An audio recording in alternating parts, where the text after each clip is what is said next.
can't just be blamed on one race, and that museums put too much focus on the role of white people who participated in that terrible institution. And now tonight, that same argument is being pushed by the President of the United States. Donald Trump says that one of the reasons for his crackdown on Smithsonian museums is, quote, everything discussed is how bad slavery was. What we try to do on this program is create a platform for discussion and debate that reflects the very real differences that exist in this country. It's what echo chambers in our society fail to do, frankly. But on this topic, it's important to say objectively, slavery was indeed bad. It was evil, the nation's original sin. And it is impossible to understand the true history of this country without fully grappling with slavery's impact. Simply because of their birthplace and the color of their skin, the bodies and spirits of Black men, women. Get help where you need it most.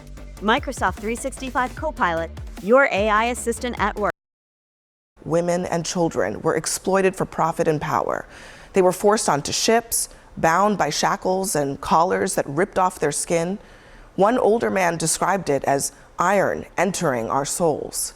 Some chose to jump into the waters infested with sharks rather than feel that iron. Now, once they arrived on this very soil, they were forced to work by way of the whip, despite being starved, sleep-deprived, threatened, tortured, physically and psychologically. They were auctioned off, humiliated, fearful, and separated from their families and their children. Black women and girls were raped and sexually assaulted. Many were brutally murdered and mutilated. Now, this endured for decades, centuries. And even in the places where slavery was not legal, institutions from our banks to universities were built on enslaved labor in both the North and in the South. And for many of the white Americans who did not personally own slaves, they benefited from a caste system that concentrated wealth and political power in their hands. So, when we acknowledge the existence of Black people who operated George Washington's Mount Vernon or the Black hands that built the White House, we are acknowledging the existence, the perseverance, and the contributions of the souls that white supremacy sought to erase.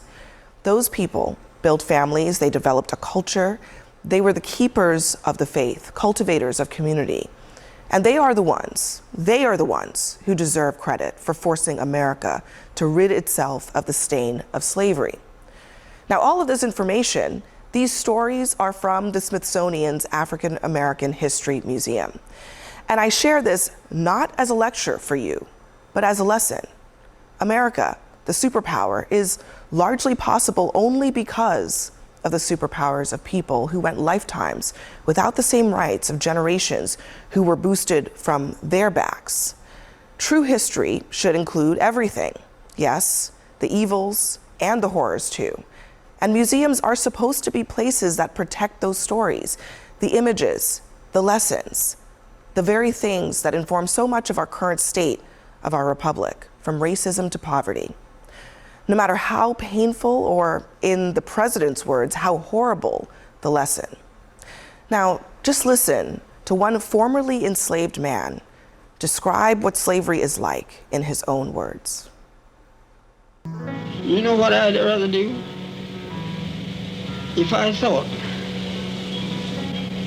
that I'd ever be a slave again, I'd take a gun and just end it all right away. Because you're nothing but a dog. You're not a thing but a dog.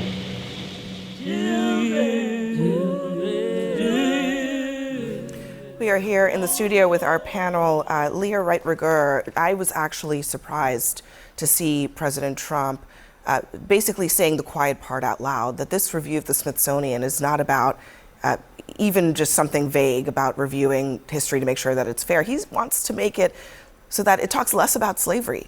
What does that say to you?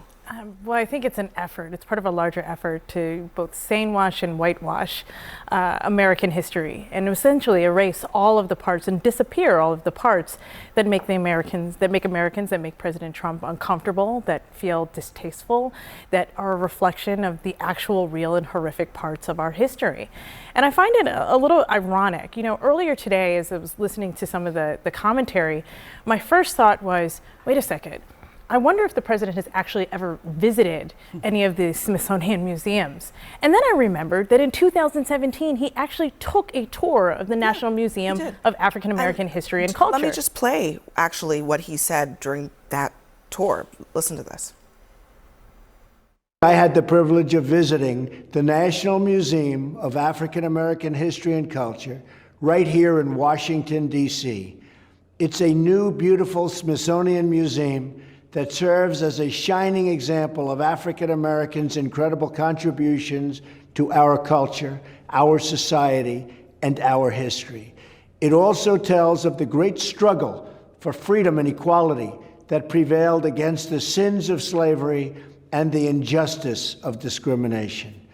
The work and love of the people who helped create such a masterpiece is a testament to the legacy of so many leaders it honors.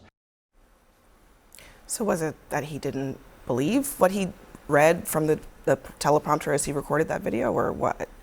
You know, I'm really struggling to understand in a lot of ways, particularly given that the tour that he took with director Lonnie Bunch was actually a reflection of really the mastery that and really the care and the patience that historians, that scholars, that curators put into the. All right, I'm not gonna lie. I know running a service business can feel like you're juggling a million things at once. I know you've been here, right in the middle of getting the job. The Museum of African American History and Culture. It is not just about the horrors of slavery, although it tells that very important story. It actually follows this really brilliant model where you move through the museum and it tells the story not just of enslaved Americans in America, but also of the resilience, of the triumph. And in doing so, it tells a story that is very much about democracy and about a quest for democracy and the way that Americans both built this country, but also the story and the narrative of like a truly American experience. And so for the president, I think, to just simply erase that and push that away tells it, particularly after praising it a few years ago, tells us that this is part of a much larger agenda. This is part of a much larger agenda to erase things that really, I think the country is just refuses to deal with and is really uncomfortable with. He said as much by ending this post with, "This country cannot be woke because woke is broke." He says, "We have to have the hottest country in the world and we want people to talk about it, including our museums." Why is he equating talking about slavery with woke? Well, look, I think, let me just start this conversation by saying that my personal view is slavery was a reprehensible institution. I agree with your words that it was our original sin. We also fought a war to eradicate it and to get over it as a country. And that was a necessary thing that happened, and a lot of people died, and we did eradicate it, and that's a good thing.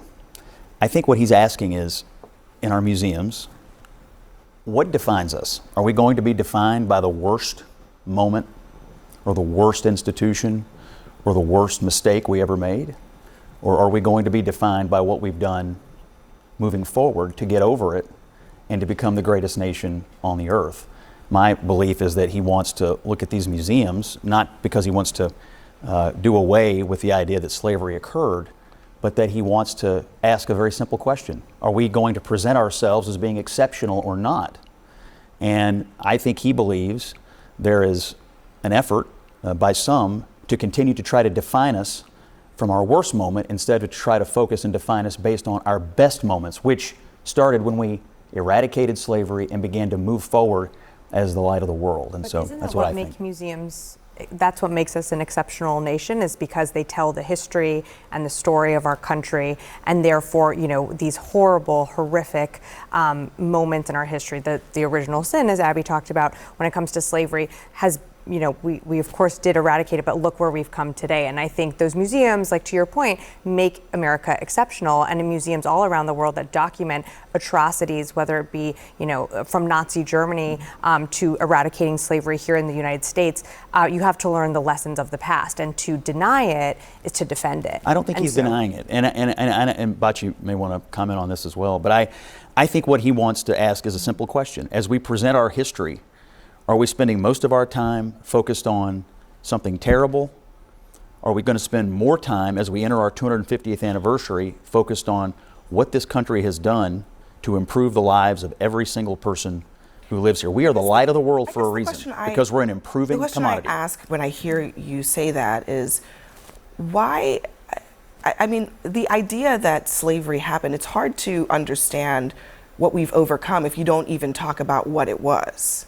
I think that kind of waters down the whole I don't think experience. anybody is proposing that we ignore that it happened. I don't think that's accurate. I think that the problem is that there are people, and Scott used the term a couple of times, and I don't think it was meant with any type of ill intent, but he said, we got over it. And I think that's the problem. I think that there are a lot of people in this country who believe that for some reason we got over it. I mean, the fact is that American chattel slavery is vastly different than what Jillian Michaels and others talk about when they talk about slavery around the world. I mean, the chattel slavery system that we had was extremely transactional. It was actually codified in law, and it was based upon the color and race, as you so eloquently pointed out in your opening. And so not only when you think about that portion of where we are, 26 of our first 30 Supreme Court justices owned slaves. The people who are on our money every single day owned slaves. United States presidents, members of the United States Congress owned slaves. Lehman Brothers, we're not far from Wall Street, owned slaves. Brooks Brothers suits that we wear own slaves. So not only are we talking about the epicenter and the foundation of where our country was built, we have to acknowledge that. But even more importantly, and this is where I believe that Scott and I can find agreement on this issue. Breon and Megan Walker, two of my best friends in the world, their dad was the first African-American SGA president at the University of South Carolina, right? He was an exec at IBM, but he was one of the first, right? We're still talking about first that emerged and stood on those shoulders. I tell the story often about my mom and dad. My mom helped desegregate high schools. In Hamilton High School in Memphis, Tennessee, my dad shot in the Orangeburg Massacre.